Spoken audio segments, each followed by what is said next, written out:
And hello, everyone. Good morning to most of us, to the Restream Studio Gather at the Hearth. And this is LinkedIn's current audio format. So whether you're hearing this live or via the recording, this is the way things look and sound for our weekly audio program. Please feel free to use the chat window to say hello, make comments, or ask questions if you are in a position to do so. I realize that some of you listen to this from your work desk. I hope you're not only holding your own, but feeling empowered by any positive means necessary. And for those of you who do not know me, I'm Terise Lang, and I'm an empathy fueled life health and wellness coach.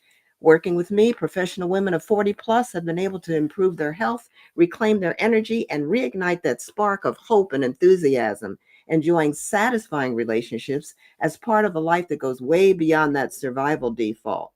Following my custom tailored, multi pronged approach and taking small, doable steps one at a time, they can go from just apathy to excitement and drop excuses to embrace exuberance in their lives.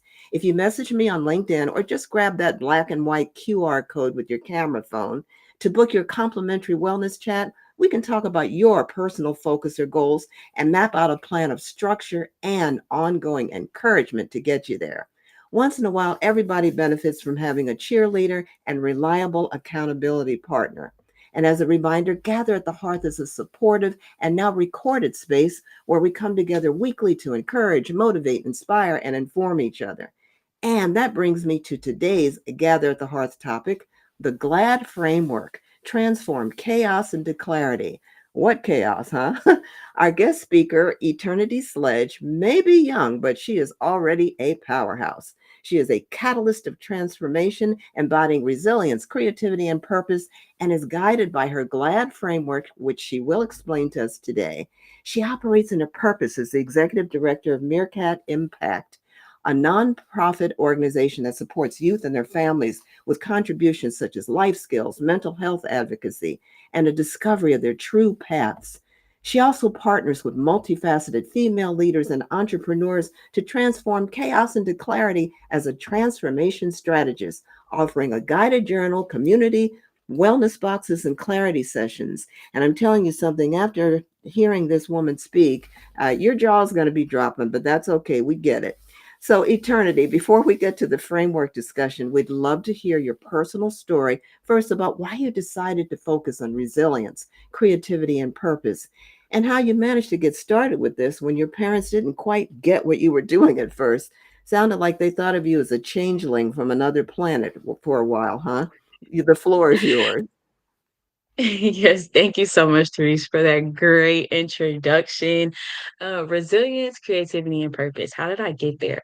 I've always been very, very creative. Even as a child, I was in the drama clubs, I was doing plays, I'd be in my room drawing, I'd be writing little short stories. I was just always a part of all the things, whether it was engineering, robotics, cheerleading, band. I just loved it all. And so, being in so many things, you have to learn how to balance things. You have to if you experience different situations that force you to be resilient, you have to be able to manage your time. Like I would be cheering at football games, and then at halftime, I'm running across the field to be with the band and play my clarinet during our halftime show. So definitely had to be resilient in that manner. And then also with the transitions of life through college, I started at one university and I ended up taking some time off to truly understand who I was and figure out what my purpose is in life. And it is not easy to go back to school. And that was a big warning my mom gave me when I was making that decision. She said, if you leave, most people don't go back. And I was like, I'm going to go back. I'm going to go back. And that was my resilience, that dealing with grief and all those different things is what brought me here today to be this catalyst of transformation, supporting other people. That's wonderful. And I want to say hi, Erica. We absolutely adore you and thank you for being with us here today. There are other people listening in, and a lot of times, like I said, they're from their work desks, so they some of them can put something in the chat and some can't. But I know they're listening in. We've got several channels open today, and we all want to benefit from this wonderful woman's expertise. Eternity, first thing I want to ask you is, okay, you said you have this framework. What gave you the idea to set up that framework? Ooh, I love that question. So The framework started from that time I took off of school. During that time, I created this plan called Becoming That Girl because I knew even though I was taking time off, it wasn't time for me to rest. It was time for me to discover. It was time for me to understand and really look within so I can have intrinsic motivation to go back to school with purpose. And so in that Becoming That Girl guide, I outlined all the things I saw for myself, who eternity wants to be in the future, mentally, physically, emotionally, etc. And then I came up with some steps of how I would accomplish that goal. And then I tracked it. So it'll be this week, I'm going to focus on two things. Here's how it turned out. Here's how I felt about it. This is what I'm going to do moving forward. And one of the big parts of that was gratitude, creating a gratitude list full of everything I'm grateful and appreciative of and celebrating, whether it was the pinky toe on my foot or it was the fact that my braids stayed in 3 months instead of 2 months, whatever it is that was making me feel grateful and celebratory, I wrote all of that down. Fast forward to today, I was meeting people like Erica, hey Erica, who taught me before saying one thing that you're grateful for with your team. And it just is this is who I've always been. I've been grateful for what I have and what I'm doing, and I celebrate that. But I also create a plan. I create those logistics to get to the next step. And then the A in the philosophy is audacity. And I was in a interview for free legal support. It was like $10,000 worth of free legal support for your business, and all you had to do was get past the interview. And at the end, I asked the man, I said, is there anything in this interview today that would make you apprehensive on choosing me? He said, you weren't as confident as most people in the startup space really need to be. This is kind of a rigorous thing. And the people who are doing it, you have to be so passionate about what you're doing that you are almost cocky.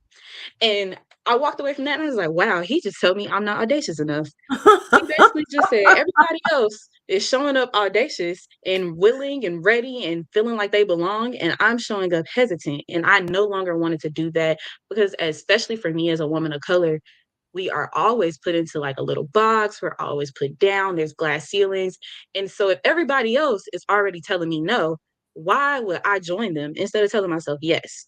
And so that's the audacity part. And then the delusion was creating that reality that doesn't currently exist. So gratitude, logistics, audacity, delusion. You start celebrating what you have and who you are, and then you create a plan and take action to get to that delusional life of amazingness.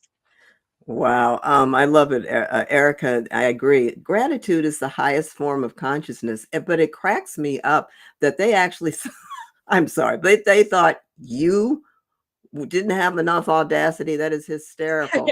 You're just like your audacity in human form, and incarnate. I don't know whether you know Caden Jacobs, but she has a business called The Audacity of Her. And she has Oh, like three businesses going, and she is young and she is going for it. And I admire her. She says she's a web girl, but she's also good at networking. So you might want to look her up because she's looking for audacity people like you, audacious people like you who you're getting it done, and you're getting it done wonderfully. And I love it that you're supportive, and that I invited you to this. I was so excited that you could do this. And you don't understand, you are such a contribution everywhere you go. So and it did, but it just cracks thank me up you. that you're not audacious enough. Now I can hear it now. I can hear this. I know my audience, and I talk to a lot of women. I can hear it right now. Well, it just doesn't sound like you're realistic. Um, it's just not Mm, realistic that if it's not real, it always cracks me up that somehow negativity and feeling like you would always fail is real. But yet knowing that you can succeed, being grateful and going for it is delusion. yeah. To me, it's Mhm. the opposite. But I'm just so excited. Oh, it looks like Tori McDonald has joined Hey, us, and Dr. she says, Tori. "Yeah, you are amazing." I agree, Tori. She is amazing. Oh, Erica says she had to wait 21 years to meet Audacity. I love it. She says, I am so happy to she is here now. She's definitely a contribution. Yeah. See, because what happened when, first of all, thank you for your not just your insight, but you just have so much freaking common sense. A lot of people now have been saying, common sense isn't common anymore. Somehow along the way, we lost our ability to think for ourselves. You didn't go, well, what's everybody else doing? Oh, well, okay, since they're doing that, I'll do the same thing. You actually took time, first of all, to be with just yourself. That allowed you to Yeah, be with yourself and to listen to the voice of God. You listened to the voice of God and he guided you. And absolutely. I absolutely love it. Erica says, "Get out of here, Dr. Tori, my rival." I what I do love about Erica is she's so inclusive. She's supportive of everybody who's doing what they're supposed to be doing and serving others. And that's oh, Erica says we both want eternity for ourselves. You know Yes, what, I Erica? work with both of them as their fractional chief operational officer. Yay, yay. But and in another context, I think we all want eternity and a joyful one. But while we're here on earth, let's talk about now. I'm sure you're aware of stuff that's going on in the world, right? I mean, Mhm. a plane crashed near my relative's home in San Diego, like this morning. I mean, this kind of stuff that you can't, you can't prepare for, right? I mean, they're okay, but you can't prepare for them. You say, "Thank you, God, that for the ones who are spared, right? Any injury or damage, because I guess it ripped through several homes." What do you say to people who and this does happen? Okay, this is the reality sometimes is that people get one hard challenge after another, even at your age and before your age, eternity, and they're thinking, "What's the point?" So what's your answer to that? Because I think that using this framework would help them understand that point. That's a great question. Actually, I'm gonna tie in a couple of things. First, you talked a little bit about reality and like that not being realistic. I think that when you compare people who are more successful and living lives that they love, it's because they doubt the opposite. They doubt that the bad things will happen. They are positive and confident in their vision. They're delusional about their vision because they're like, this is what I want to happen, and it's going to happen some way, shape, or form. Versus the other people who aren't as successful as they would like to be, they are putting a lot of belief and weight into that doubt. They're like, Yeah. but this can happen, and this can happen, and this can happen. And when you put so much weight on there, it becomes your thoughts, and your thoughts become your beliefs, and your beliefs become your action.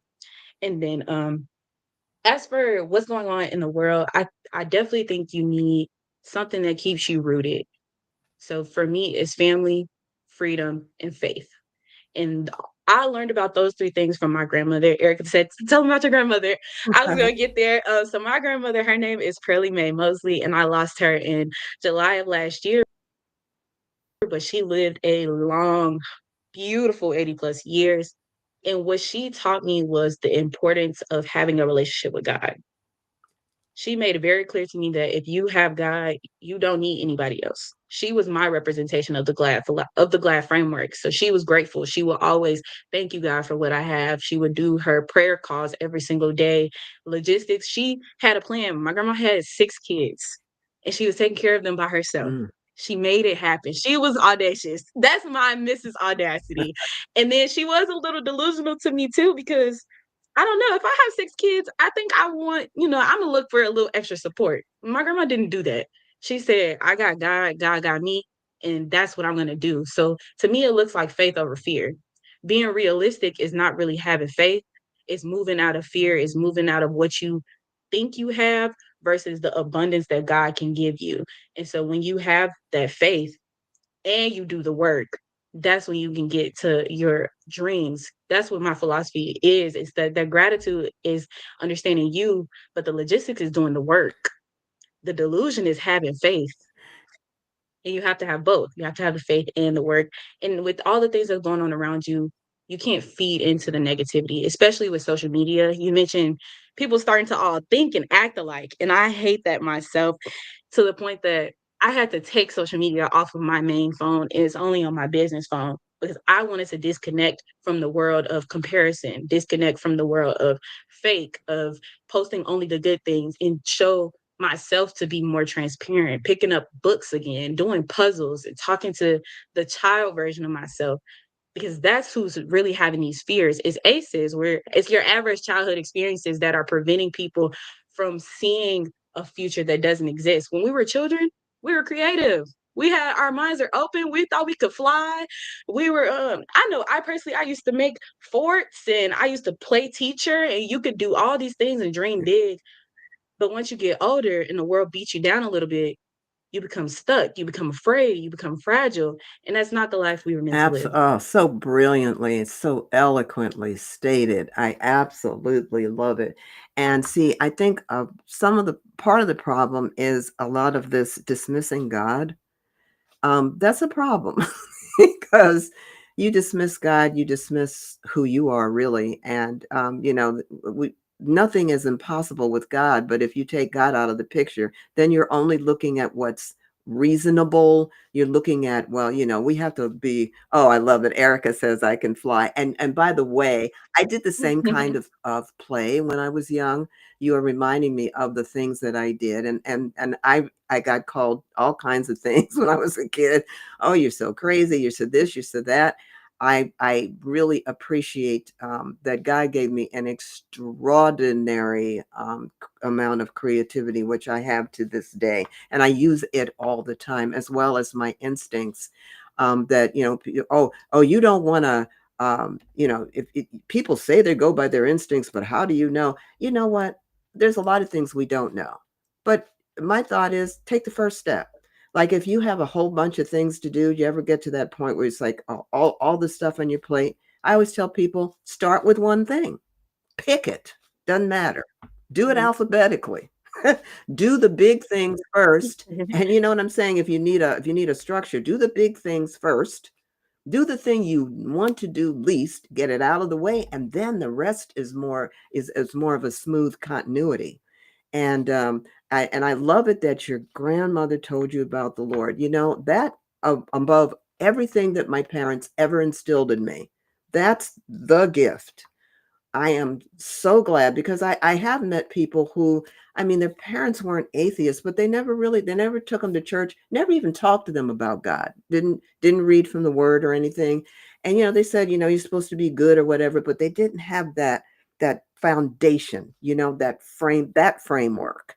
And I think it really costs because they don't know on a really basic level how important that your personal relationship is with the Lord. I mean, like I can't direct eternity's relationship with God. I can't direct Erica's. That's a very personal relationship. But when you share about that relationship, and when you I think when you pray with others, something, I mean, it really is that, there I am in the midst of them. That really is real. And it's like a multiplier, and it's a positive multiplier. And no, you don't have to have the same, religion or faith that I do, but knowing that there is a higher power, it takes a lot of stress away, right? You don't have to be the be all and end all because you got that watching over you in a loving way. So Yes, it's two things that I just wanted to point out from what you were saying. The first was my grandfather, my dad's dad. He teaches me that slow motion is better than no yay. motion.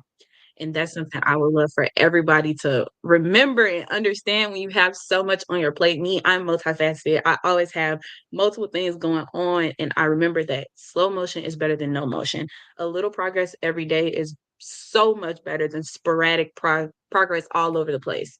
And then the second was my life and priorities orbit around my faith.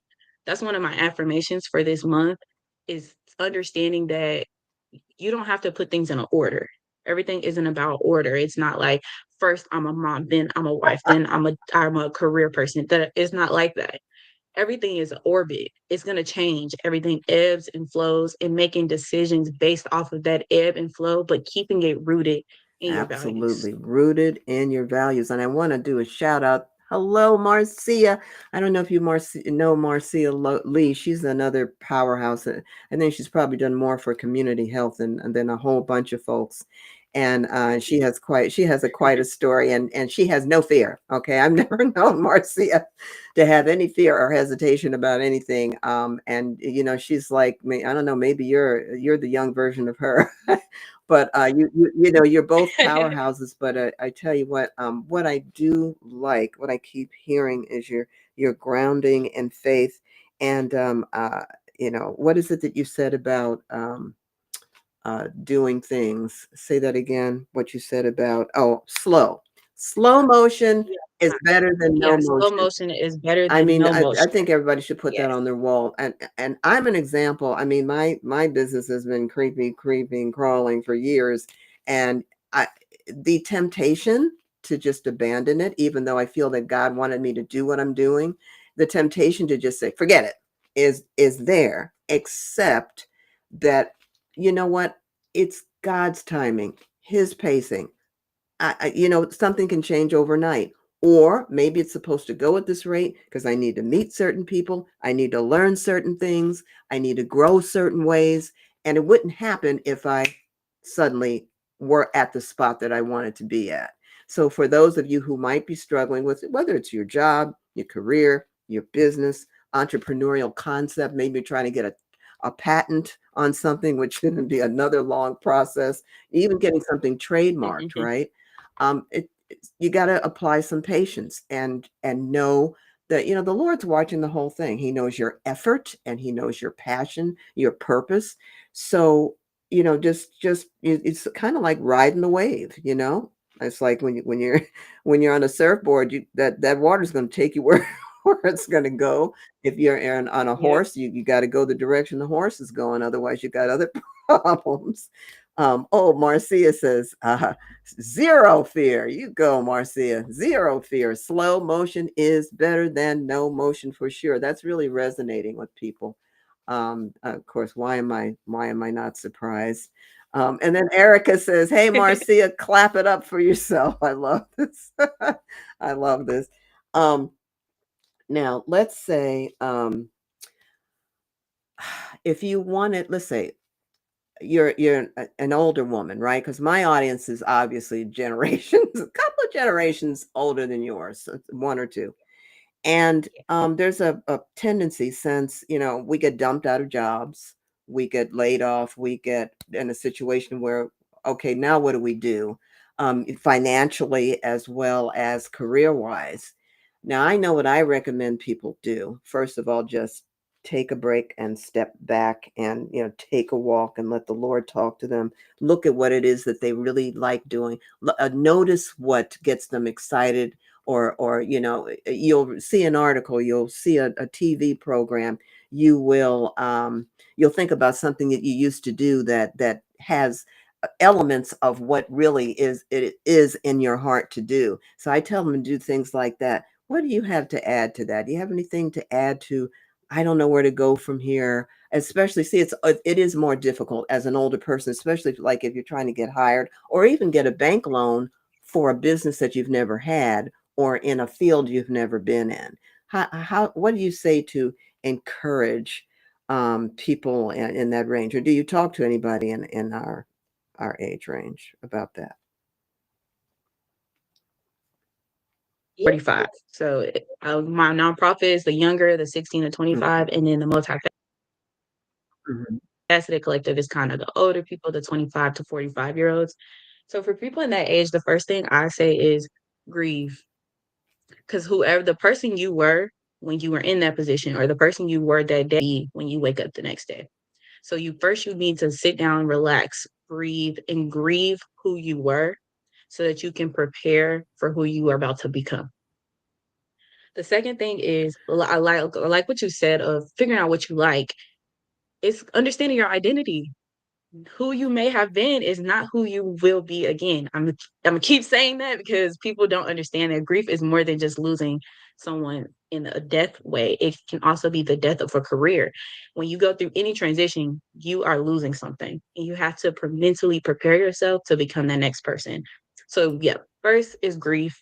Second is to re-identify who you are and what you love to do, and then the third is to think long term. I feel like when we get in situations like that, we get so much fear and anxiety that we start to make short term decisions that don't truly align with our values. Think of who you want to be in 10 years. Think of what you want your life to look like in 10 years. And since you have that opportunity to make that change now, make decisions that align with that change. An example I would say is, oh, Go ahead. No, no, please continue. an example for me, this is a big example. When I graduated from undergrad, I had an insurance job that was secure. It was a great benefit. Everybody said, "Oh, yeah, so proud of you. Great. Yay."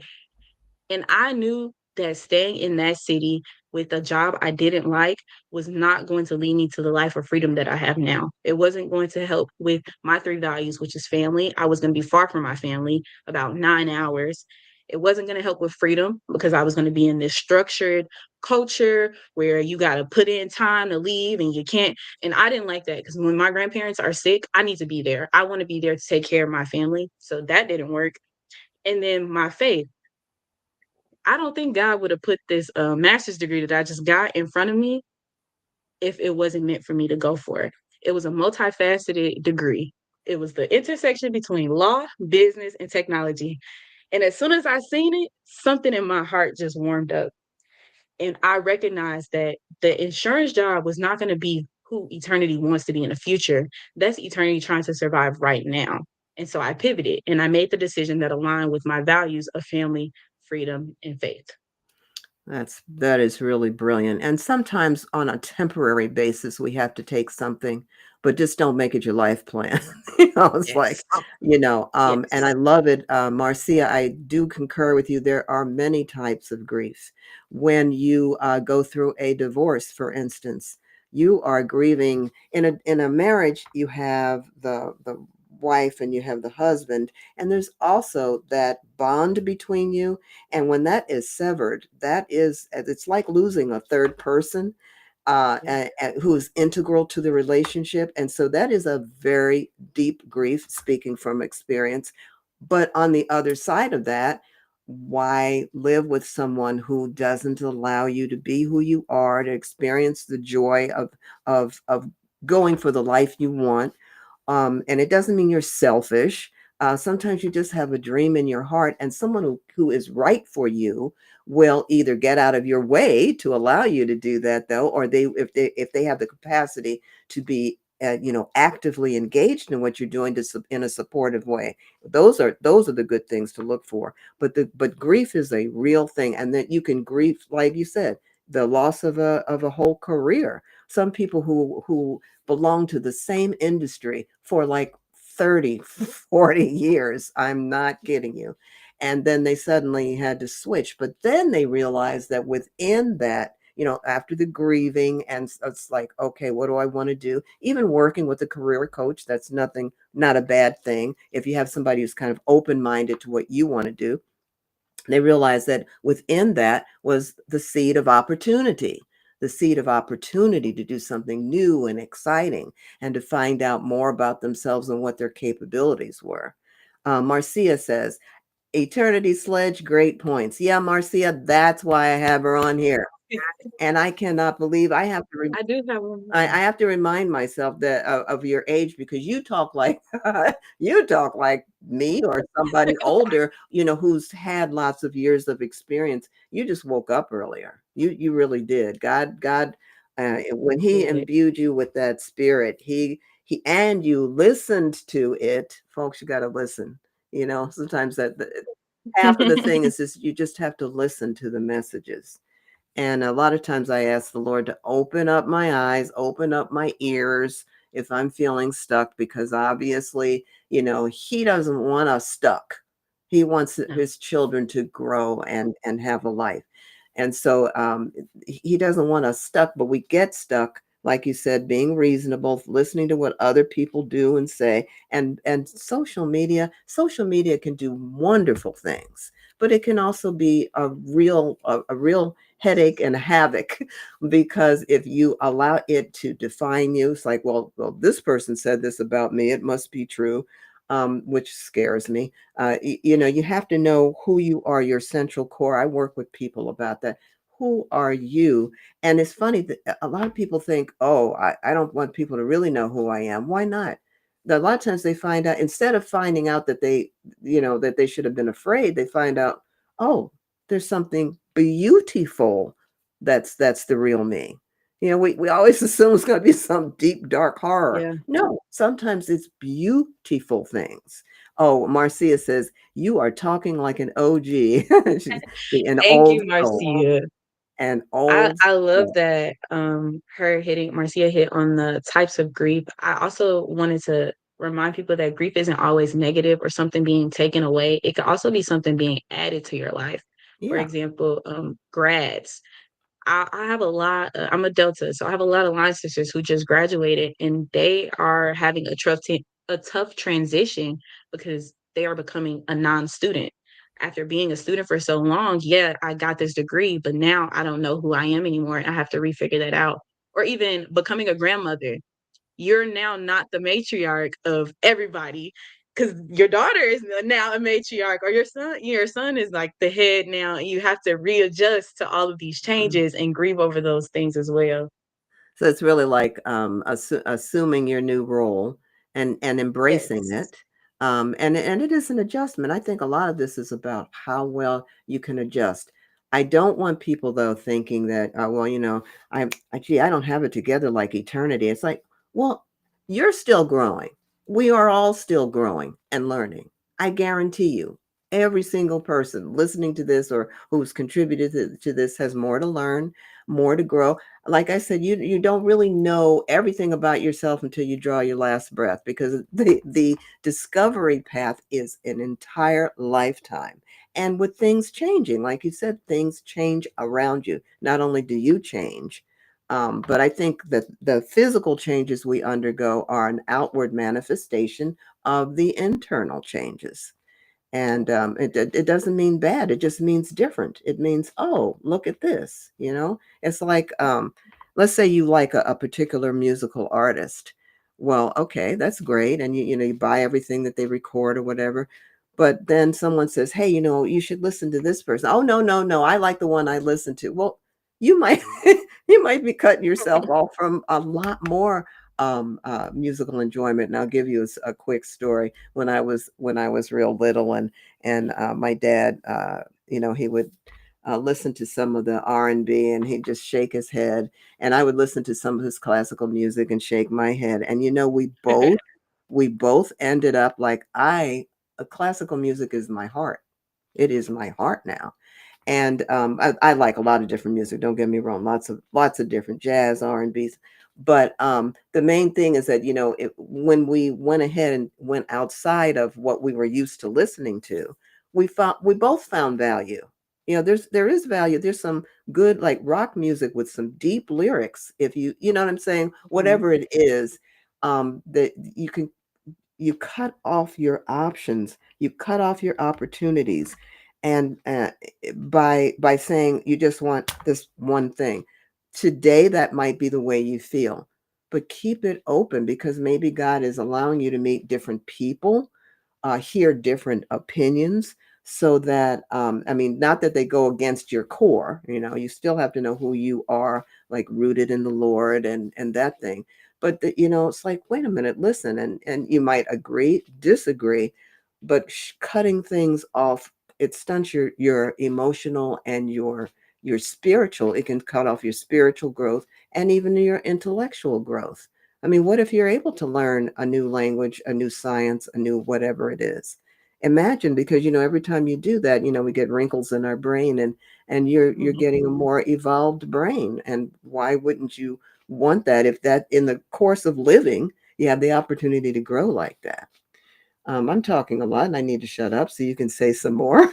Did you want to? I I love that you brought up the idea of being open to multiple things because that's exactly what multifaceted means to me. I go by the multifaceted Black guide MBG, but I also created the multifaceted collective because there are a Mm, lot of women who feel like us and they have a lot of irons in the fire, or they are open to all different types of activities and ideas and creations, and we need a space for those people. I feel like we need a space where we can come together and we can support each other because we all have diverse toolkits.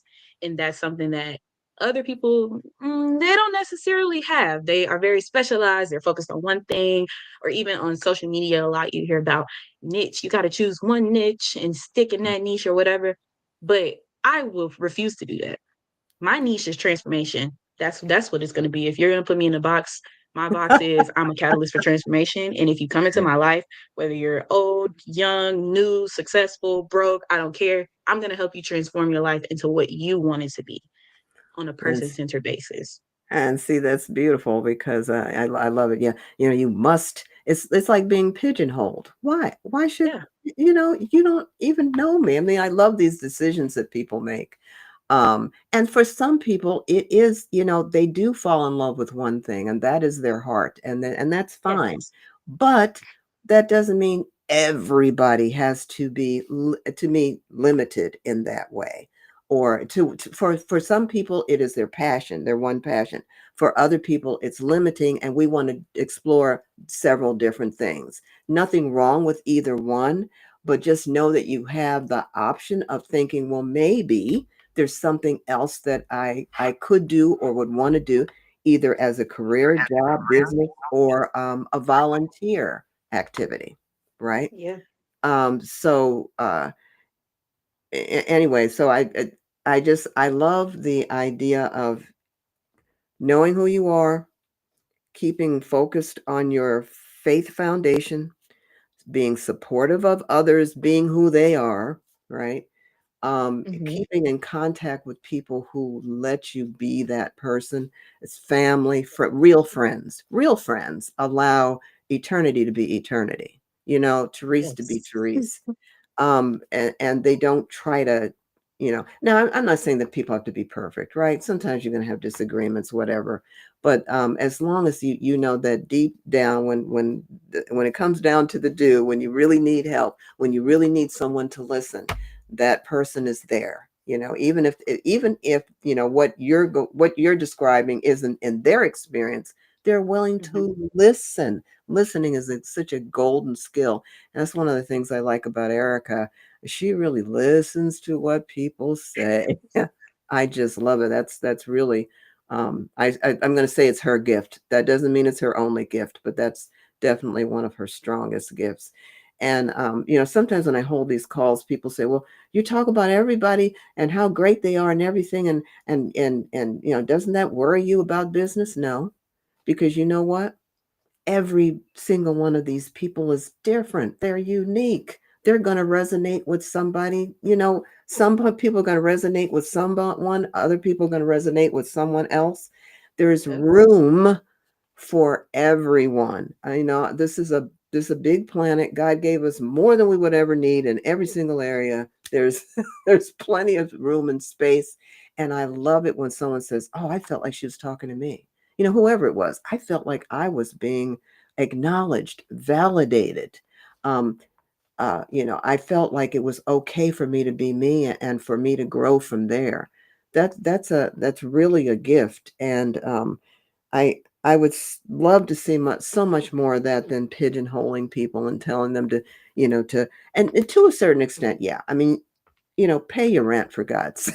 So, keep the lights on, right? I mean, there's certain things we have to do. You do have to eat decently and drink water and so forth because you have a gift of a body, and you need to take care of it because your body and mind are also connected. Oh, I love it. Marcia says, yes, there is definitely room for all. And there is. There There is so really, much really is. power and strength There in is. being collective. There is. And so let's see, how are we doing on time? Oh, we still have a little time to go. Did you want to say anything else? I've been yakking a lot, but what you're talking about, it just, I get too excited, I guess. But I like it I to be love kind it. of a conversation, and a lot of times people say, well, do you want pre-cooked questions, and then we can go. It's like I like having a subject to talk about, but then it just flows, right? We just talk to each other, and this willingness to be vulnerable, maybe not know the answer right away. I've had to tell some people, like they asked me about a pH level for something in the body, and it's like I couldn't remember. So I said, you know what? I'll get back with you. Nobody Yeah. died, what I'm saying? It was okay, it doesn't make you incompetent. It makes you concerned enough to find as much as you can the truth or the facts, and update them, let them know, get back to them. That's service. I guess that's what it comes down to. Service for others. And that's what I hear that you're providing, is that service. Um Yes, yes, absolutely. I would even say through my nonprofit organization, although it's fairly new, I'm already building out like, I kinda call it drinking the Kool-Aid. Like, everybody who's joining as a volunteer, y'all kinda gotta drink my Kool-Aid before you can be a mentor, before I want you to mhm, be working with the kids. I want you to understand eternity's energy, bask in the mhm. essence of eternity. Let's talk about glad. Let's talk about your life and how you're gonna get to the next level. And even one of my mentees, she was like, "Eternity, I'm scared to be a mentor because that's a lot of pressure. What if I can't answer their questions?" I said, "Well, having all the answers is not what mentorship is about.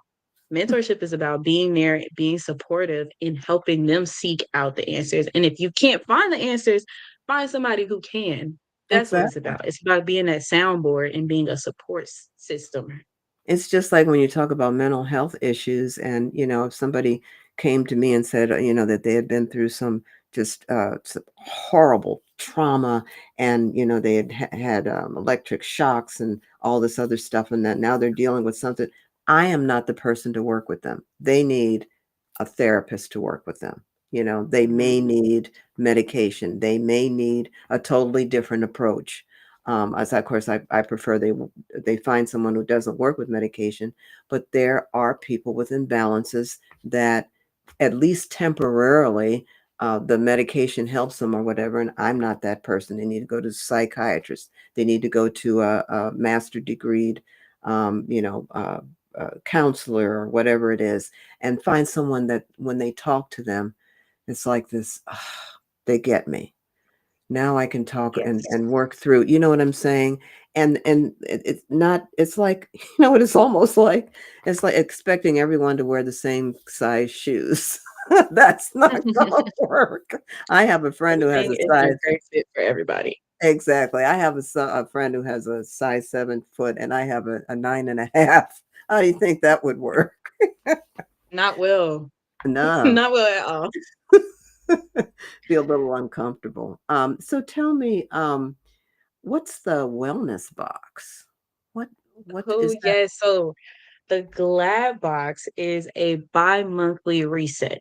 It comes with a candle and just other senses driven products. It could be tea, it could be a book, something for you to hear, see, smell. It has a music playlist that's attached to it.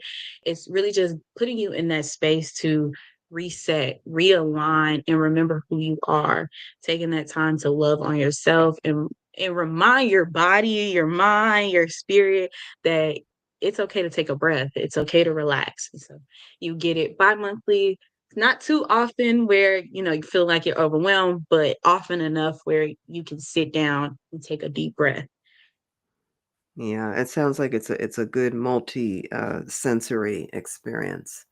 Yes, Which absolutely. always which allows your brain to, it allows your brain to learn it better, and to adopt it more easily. It's just like when I'm learning something new, I like to look at it, I like to listen to it, I like to try it hands on. You know what I mean? That's the full Mhm. learning experience. And then you feel like, hey, I really get it.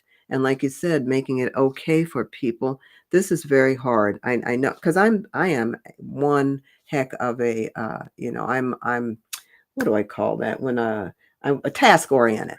I am a Mhm. task oriented individual. I want to get a task done. I want to get it done now. I want to get it done right.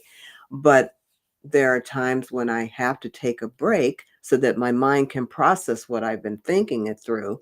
And then I can come back with more clarity and do a better job at it. But you have to allow yourself that time, because I know, see, I'm a solopreneur and I get it. I with other solopreneurs, I get it. You do everything. You are everything for now. But everybody, I mean, Jesus took a rest, you know what I'm saying? Everybody Yeah, takes a rest.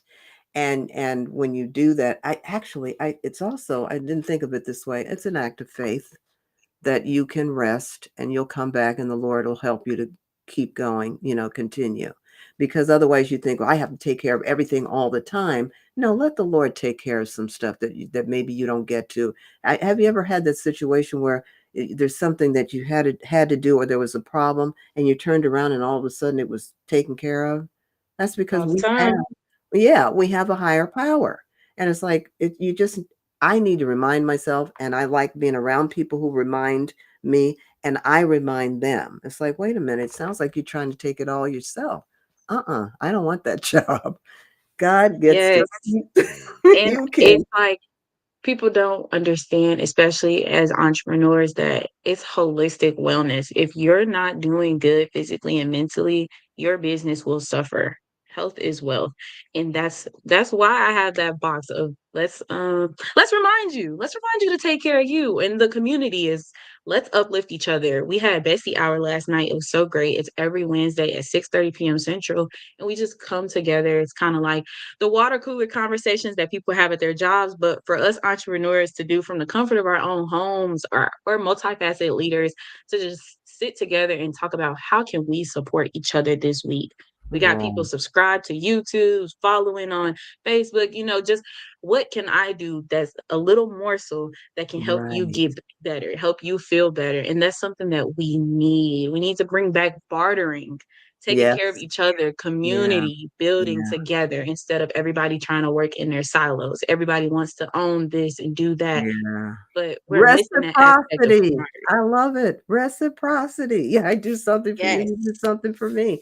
And it doesn't have to be that way. Sometimes I just do something because I know it'll help someone. I don't say, okay, I'm going to bill you, unless it's like, a client appointment or something where we've discussed that. But yeah, just doing for each other. And by the way, Eternity, sorry about that. I saw 6:30 and I didn't realize, oh, it was Central Time. And so I missed the bestie hour, but I It's definitely plan okay. to be there. I definitely plan to be there, at least next Wednesday, because I just like to see how it flows, and talk to your peeps, and and talk to you, and just and maybe I have learned something that I can share with other people. Marcia, I love it. This is why I love Marcia. Marcia is saying collaboration and partnerships are key. Woo! Yes. Shout it out. Collaboration and partnerships are key. When we get out of this you or me mindset, it's like, no. It's like, well, I know someone's going to win and someone's going to lose and it's not going to be me. Really? What about, why don't we share information, empower each other, and watch everybody rise? I like that one. That It reminds reminds me of, I read a book called Seven Habits of Highly Effective People by Stephen Yes, Covey. yeah, And he uh-huh. says, we are looking for the win-win situations. And so many people are in that win-lose mindset of if somebody else wins, I automatically lose. When if we work together, everybody wins. Everybody gets a seat at the table, everybody gets to eat if we are doing it together and we're moving as a collective rather than trying to pull each other down to get up. Yeah. That is a really big, I noticed that's a really it's a pretty common trend that I notice people do. Well, if she makes it, then I won't. It's like if someone else's success or someone else's good moment takes away from them. How did that equation ever pop up? What about, you know what I mean? If it's something positive in the universe, that positive energy what makes you think it isn't going to spread in some way to everybody? right? And if we think of, now that doesn't mean that you can't have a business, right, and work with other businesses, but it just means that you just don't play that takeaway game. Oh, if I you get something I don't, if I get something you don't, I don't. I that a lot of times that dynamic, and it's not every family. Don't get me wrong, but a lot of large families where there's a lot of competition for the sibling rivalry, competition for the parents' love. That's where that starts, and then they get out there in the business world, and they think they're still competing with all those brothers and sisters. Instead, if they ever took a moment to realize, wait a minute, our parents loved all of us. And that was always available, but we were thinking in terms of scarcity. It can't be enough to go around. So it's if you do have a large family, if you are a parent of a large family, I love it when they're reassuring their children, all of you matter, all of you are loved, all of you are included. um, because I notice that a lot. And it's, you don't have to carry that the rest of your life. You can, if you can't work that out yourself, talk to a counselor, talk to a coach, talk to a therapist, and be free of that. Because really, it's, to me, it's, you can't feel free. You're always worried about who you're competing with. And then you can't even think about what you're going to do for your own success. That's so So, funny that you mentioned the sibling thing because I never I won't say never, but I don't think that was something I experienced. I remember thinking the exact opposite. My oldest sister became an engineer. She got a master's degree. She's doing good. And my second sister, she is a music artist and she's been to BET Awards, nominated for a Grammy, and done woohoo! all these great things. And for me, it was always like, wow, if they can do that and God put them in the alignment to be able to do that, I can only imagine what God has in store for me. See, because you have a strong sense of self. And see, your sense of self isn't connected to what you accomplish or what you have, and so you're not competing on that basis. I always admire any member of my family. I learned recently that I had a while back. I didn't know these cousins, but I had cousins who were doing robotics at the age of 15. It's like, wow. I wouldn't have been jealous. I would have been like, wow, that's awesome. And they're a part of my gene pool. Maybe I've got some abilities or whatever. To me, I just never saw it that way. Never saw it that way, that we have to compete. um because your parents are loving parents, and I'm talking about, you know all families have issues, right? It's not a perfect Yeah. family, but your parents, they're there and they're there for you as best they can. They take care of you, they love you. So, they're not doing this zero sum game. They're, you're their children. I mean, it's the same with God too. It's like when people say, well, that man's rich, and how can he be rich, and I'm poor or whatever. Well, you don't know about, there's like 50 factors in between. You don't know what they've been through. Maybe that was their destiny at that time. Yours is still coming. So that's one of the reasons why jealousy, for instance, makes no sense. You don't know what you're jealous of. You don't know what that person is going through, has gone through. You Yep. hope it's something positive, but to sit there and envy them, or to say what, because you don't, it maybe maybe what they are enjoying isn't even what would be your groove. It's not even what you're into. We have different passions, hobbies, interests. And so to me, I guess it was always like expanding your world, so I don't think in those shrinking terms of there's only so much, and you're doing well, so I can't. I can't get my head into that tiny little box that makes you think that way. Um, and so, but anyway, I'm very pleased, Eternity, that you are uh, I mean, you're just really a gift. You do have a gift, and you might not have discovered it had you believed that you had to be stuck in a good insurance job. Not that there are Okay. people. Right? I mean, there are people who enjoy working in insurance. They retired from it, loved it. I know I have a friend who she works in reinsurance, and she retired, and she loves her life, but it wouldn't have been for you. And instead, I can't wait to see what people say after, when, because a lot of them are going to watch this recording. I can't wait till they write me. A lot of times they just send me private messages, and say, gosh, some of the things she said blew my mind, and that's why things like this, they contribute. Whenever you have people come with varying uh, uh, aspects, or varying perspectives, and they share those, it really opens up opportunity, because when you start thinking in big ways, your mind, as is making new neural pathways. how can Mhm. you not how can that not be good for you? Here you're trying to come up with new things, or just succeed at what it is you want to do, these different things, and you're building new neural pathways, also by opening your mind to what other messages God may be sending to you through other people. Because I do believe, I mean, the people in this on this call, or any of these things that I've done, we're not here by accident. We never are. We have a we have a loving higher power who put it together. I am so happy I met you, because I want my audience to uh, benefit from the contributions, and I don't see how they can't, from what you've told us and shared today. And thank you for Thank you. sharing.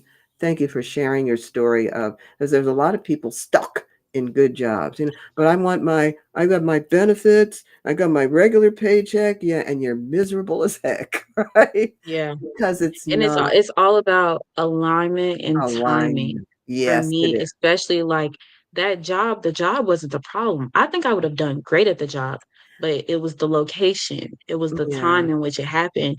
Because yeah. I just made a post about that the other day. Is me choosing that job would have meant I would have been 9, 10 hours away from my family when I lost my grandmother. But Mm, me choosing to get this degree, I got to come back to Chicago, where I was born, and I yeah. was born and raised in the south suburbs of Chicago with all my family. I got cousins and Mhm. uncles, and my grandparents are here. And so being able to be surrounded by so much love during that time in that season is what I needed.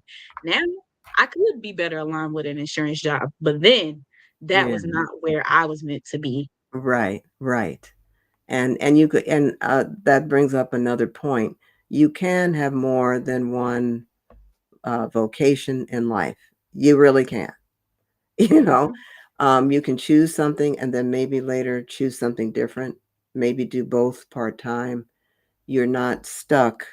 And I just want people to not feel so stuck, because it's a difficult job market. Okay, let's just be real Yes. about stuff, and it's there's a lot of challenges, but I if as long as you don't sit around thinking that there's nothing I can do, there's no hope. There's always hope. There is always hope. I talked to someone yesterday. I was feeling pretty upset about something, and she's like, "Well, there's some things you didn't think about. Try this, try that, try the other." And I'm like, oh, that's right. I was like, there are other options. And by talking to different people, there's sometimes I will recommend, certain people to people. I do it all the time. And it's just the way I like to live. So wait a minute. Before we go, I Yes. want to see, there we go. If you want to connect with eternity, you any of you looking to enjoy eternity, um, if you want to connect, connect with her. That's her. I've just put her URL up there, and if you want to just talk to her, send her a little message, maybe a thank you if you got as much value from this as I'm sure most of us did. And I really want to invite all of you to. There's a 5:30 today. There's a lady who's going to be talking a whole lot about your screen presence and beating the AI algorithm by using your own authenticity on screen.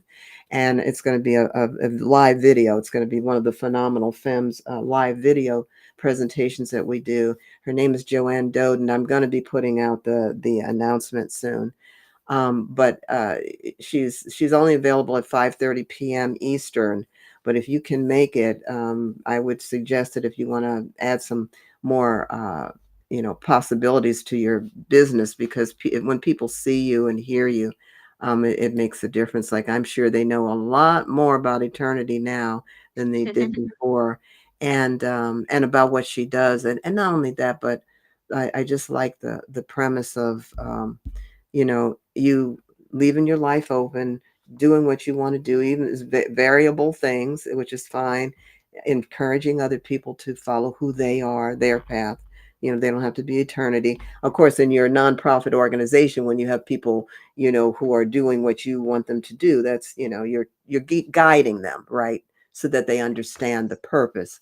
But I'm talking about when people are doing their, just trying to find a new way, trying to find a new path. There are other paths, and go to the Lord. He instilled a spirit of wisdom in us.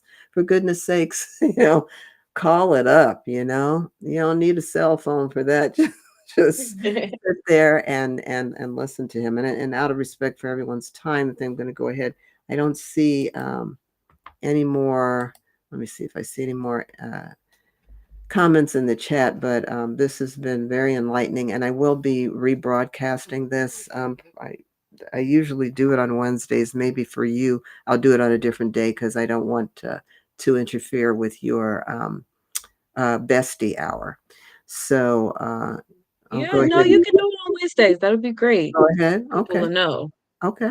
Okay. Cool. Come join us. All right. All right. So I'm going to go ahead and end this, but end it with everyone, please take care of yourselves. You know how I am. Safety is also a part of your health. Be smart. Don't leave your purse exposed in places. Don't leave it out in your car. Lock up your car. Watch where you're going when you're in the street or whatever. Don't be so concerned with your phone. I saw a woman the other day almost walk out in front of a car. So just be aware and cognizant of what you can do to stay healthy and happy and whole. And did you have anything else to say, Eternity, or are we? Yeah, I want to say thank you to you, Therese, for bringing me on today. I think this has been a great conversation. And then I would love to remind all the listeners to be glad, have gratitude, put some logistics in place, take audacious action, and be a little delusional about the reality that you actually want to live. Thank you for that. And I have to say, I really love that delusion part. Anyway, I will talk to you later, and thank you again for gracing us with your presence today.